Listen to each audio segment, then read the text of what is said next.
Yo, good PM natong tanan guys, no? Supaya na babakaw dia. Ay, wala pa, nagluto pa ako kuan.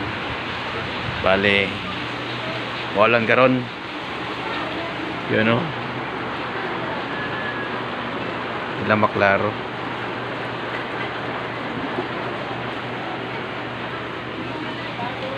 Panahon ng Morlan. So busy ngayon, no? Eh, nagluto og talong. Yan, klaro ba?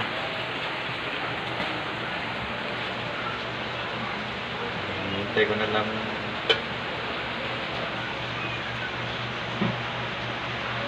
Yan lang maluto. Magkuhan. May paborito talong. Alam mo yung talong na yung walang tubig, yung naglutaw sa mantika, toyo. Yun ang pinakamasarap na talong na luto. Yung mga paborito namin. Kasi pag sinagulan mo ng tubig, pag may halong tubig, medyo ibang lasa. So very unique nung talong na luto ko na hinayo kay Pau Pau, kay Ariel Tige. Shout out Bigo.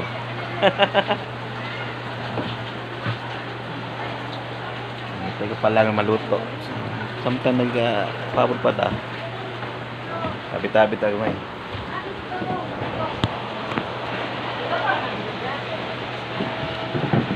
Bali gahapon galing ako sa kumpare ko, pumasyal ako doon. So meron siya ng product na pinatikim sa akin. Okay, peanut butter lover ko, so pinuntahan ko yun. Sa to lang guys, masarap.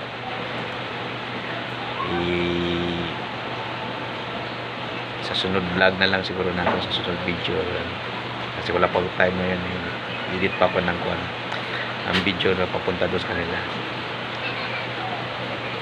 So habang hinihintay ko yung luto ko, tapos yung sinain ko, malapit na rin maluto.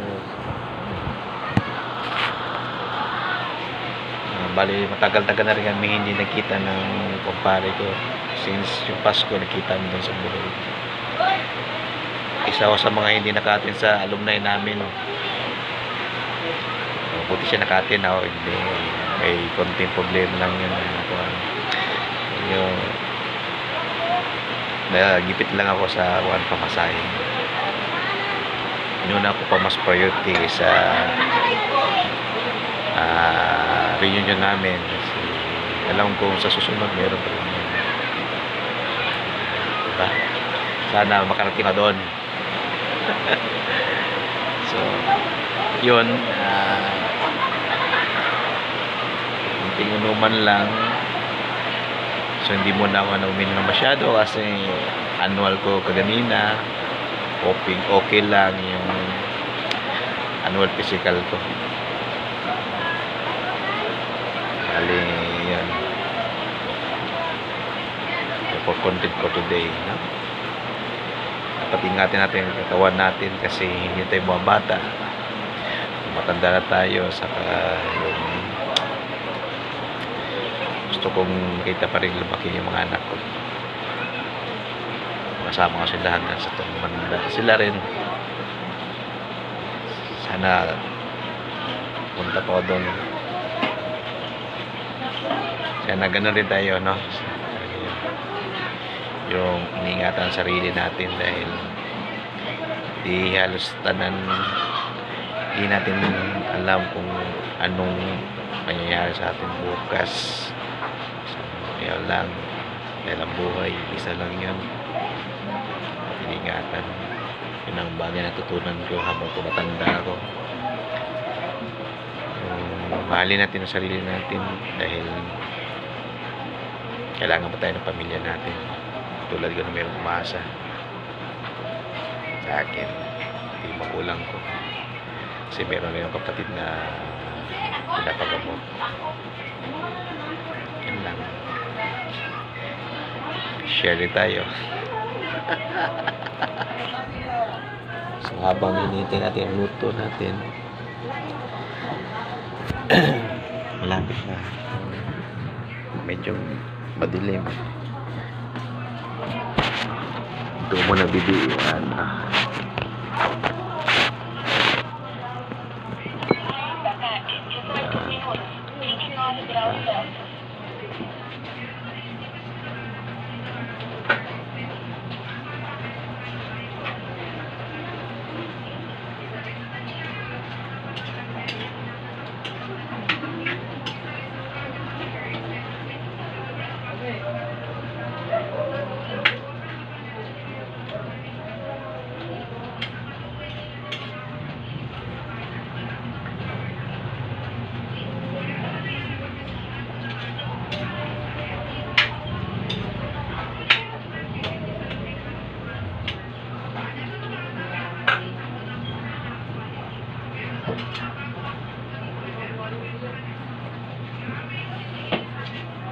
So, kasi medyo malata yung talong yun ang gusto namin.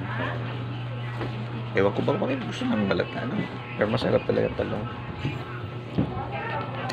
Ginaya ko yun sa kaibigan ko kay Ariel Tigi, no? Anytime na magtitinda yun ng pagkain sa una noon, kasi kayo nabayaran nga siya, yung talong ang una-una naming in-order sa kanya.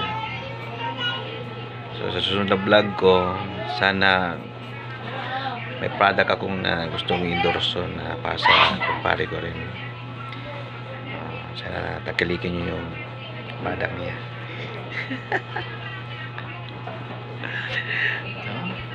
Yun lang. So habang hinintay ko yun, ilang report content for today, no? So ingatan natin lang yung sarili natin kasi mahal ng gamot. Papagamot tayo tapos wala tayong pera, mahirap nang wala ka, mahirap yung walang kuhan. So dapat iningatan natin, lalo ngayon na ang trabaho namin mahina. So yun lang, sabi ko sa sarili ko na importante rin yun, dapat ang iniipunan natin ng kuhan, yung kalusugan.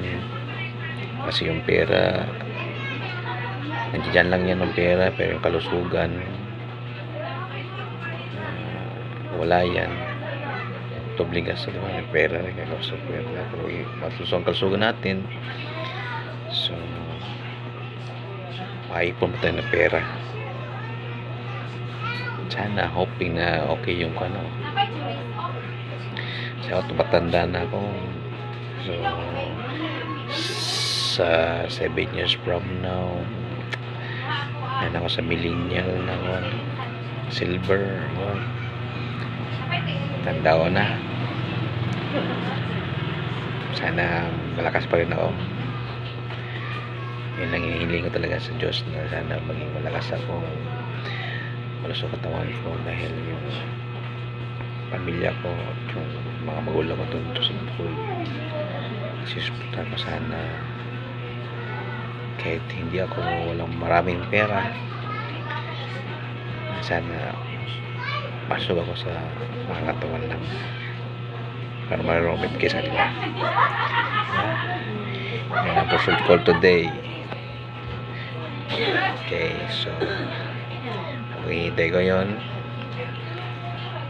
Hanggang dito na lang, papakita ko lang ang sudal ko mamaya. Sige, bye bye.